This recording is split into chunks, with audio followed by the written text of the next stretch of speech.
Hello everyone, welcome to the Archives Guy podcast. Episode 6, Preston, the German settlement with an English name. This episode has been a little delayed in producing due to the holiday season mainly. I also put it on hold to put together a special episode devoted to the Preston Springs Hotel, which has been in the news lately. If you're interested in learning about the history of it and the other buildings that made up the hotel corner, please check out this special episode. I've also taken my time with this one as I recently bought a drone and decided to use it to shoot some footage and to try and make this my first video episode. I hope you enjoy some of the sights of Preston via the drone. Now, we have already covered the early history of Galt and Hespeler in previous episodes. This time we're going to go into the early history of my neck of the woods, Preston. As with those episodes, we go back to the late 1700s, early 1800s, when European settlers arrive in this area. There are several groups that settled the area of Waterloo County in the 19th century. None more prominent than the Pennsylvania Dutch, or Deutsch, as they were of German-speaking origin. Many emigrated from the United States after coming from areas from what became United Germany, along with Switzerland, Austria, and the Alsace-Lorraine region of France. Many of these settlers were Mennonites. The land upon which they came to settle was part of Block 2, as the land that became Hespeler was. It had recently been acquired from the Six Nations indigenous peoples through a land speculator named Richard Beasley. To learn more about the Six Nations and indigenous history in our area, please check out episode 1 of the podcast. Now, in Jim Quantrell's book, A Part of Our Past, he noted that it was only by chance that their leaders learned sometime later that Mr. Beasley had overextended his finances and that his creditors held by placing a lien against the land that had been sold to the Mennonites called into question the ownership of the Mennonite lands. Now in a precarious legal position regarding the land, yet unwilling to walk away from their new homes, the Mennonites in 1803 reached an agreement with Mr. Beasley to purchase an additional 60,000 acres of unsurveyed land. The money paid for this land would then be used to pay off Mr. Beasley's creditors, thus ensuring that the Mennonites possessed clear title to their lands. With these financial arrangements in place, there remained only the need to raise the cash needed to complete the deal for the 60,000 acres. Not surprisingly, the local Mennonites, led by Samuel Bricker and Daniel Erb, turned to their brethren in Pennsylvania. After considerable debate, a loan was arranged, and the German company was formed as the vehicle to sell off the 60,000 acres. The money raised from the land sales would be used to repay the land. Now, the German company lands composed 60,000 acres of the more than 90,000 acres that made up Block 2. Much of that today includes Preston, Hespeler, Blair, Kitchener, then called Berlin, Waterloo, and other areas of Waterloo County, now Waterloo Region. Areas such as Galt and Dumfries were in Block 1, so they were not included in these lands, as we discussed in Episode 2 dealing with the settlement of Galt. Among the first subscribers to the German company was John Erb, who would become the founder of Preston. He acquired 7,500 acres, including land at the confluence of the Grand and Speed rivers. John Erb Sr. was born in Lancaster County, Pennsylvania in 1764 to a Mennonite family of Swiss descent.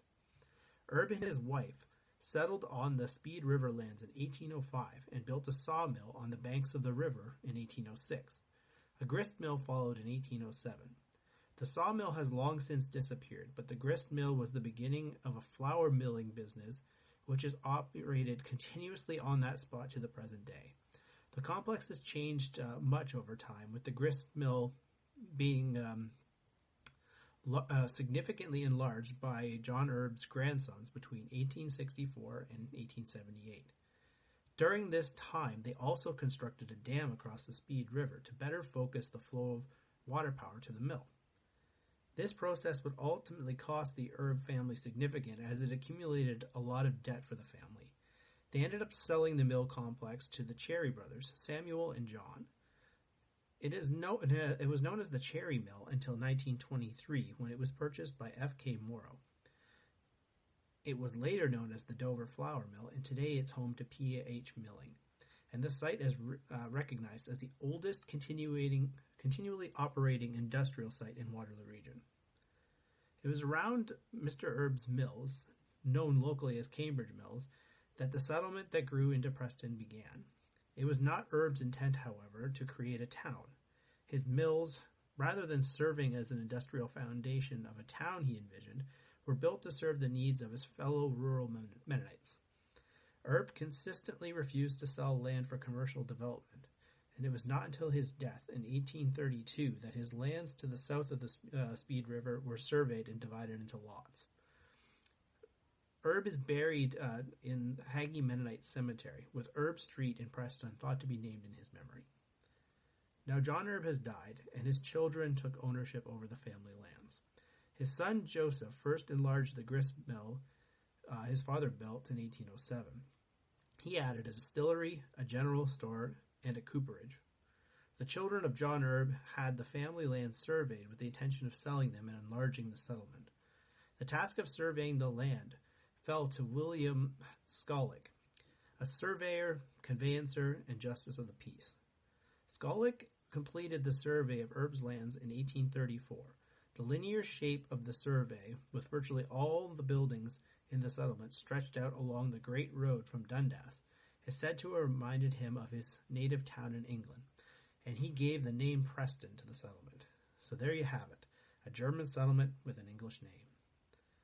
Quantrell's book also notes that the surveying of the land led to an influx of trades, artisans, and craft workers, mainly young German immigrants. The population grew from 250 to about 600 from the years 1834 to 1846. By 1855, it was almost 1,700, with 70% of them being of German descent. Preston's location made it an ideal stop for travelers, especially with its 8 hotels and taverns. By this time, Preston was attracting travelers from all over, and this was in part due to the discovery of the town's mineral springs that Preston would become famous for. The stinky water was believed to have been discovered by Joseph Erb in the 1830s accidentally. Erb was looking for salt, but discovered what became known as the sulfur springs which were initially thought to be worthless, but became anything but due to its supposed healing properties.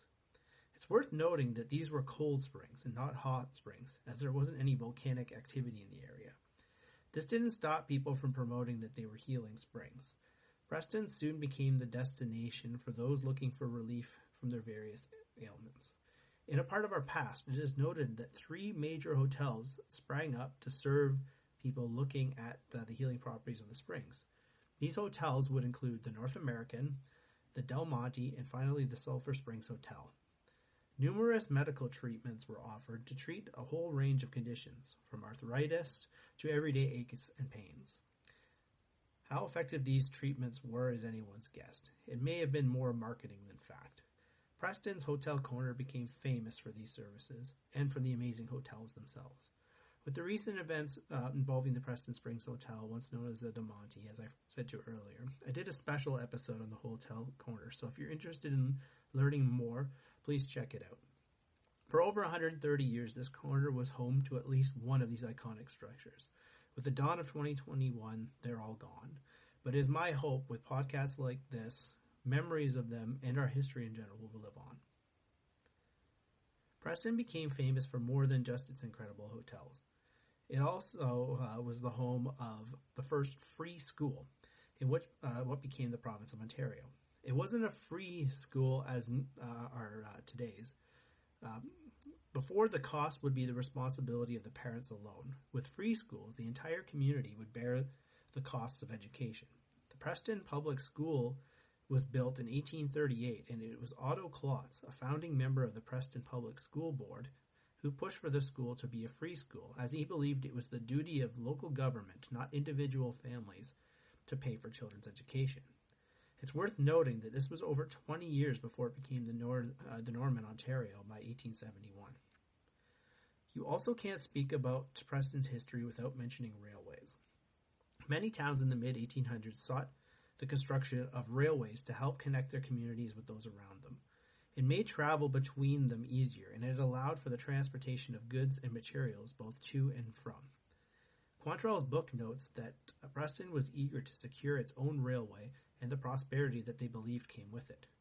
Preston was successful when a branch of the Great Western Railway was built in 1856.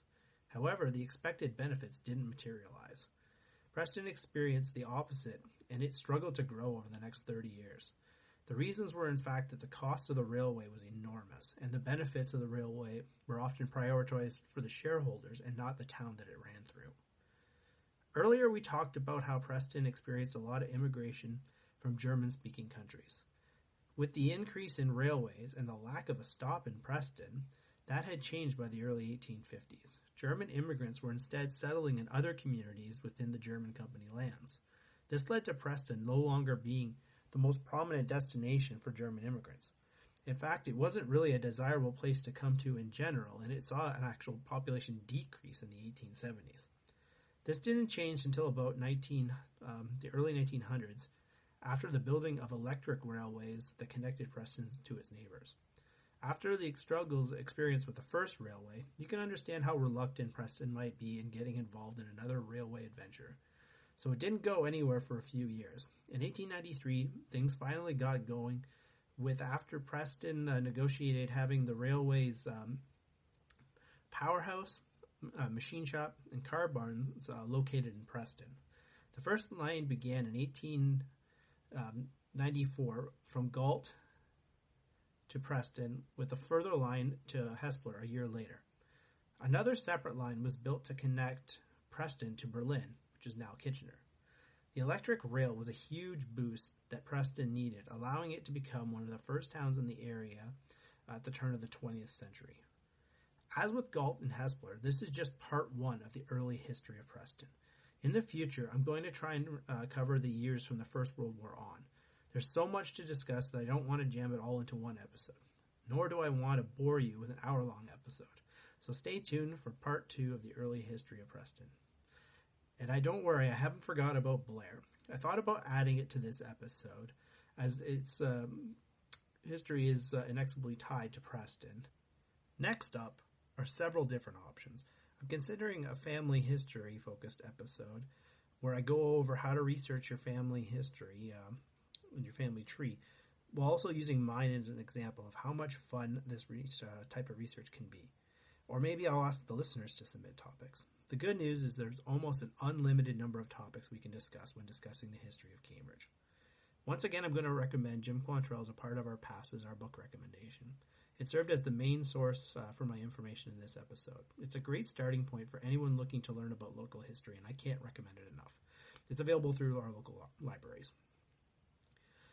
So that's our first look at the history of Preston. I hope you enjoyed this look at the beginnings of the German settlement with an English name. If you haven't already, please follow the podcast on Spotify, Apple Podcasts, or wherever you get your podcasts. Also follow the Facebook page and Instagram page for more updates as we continue to explore our story.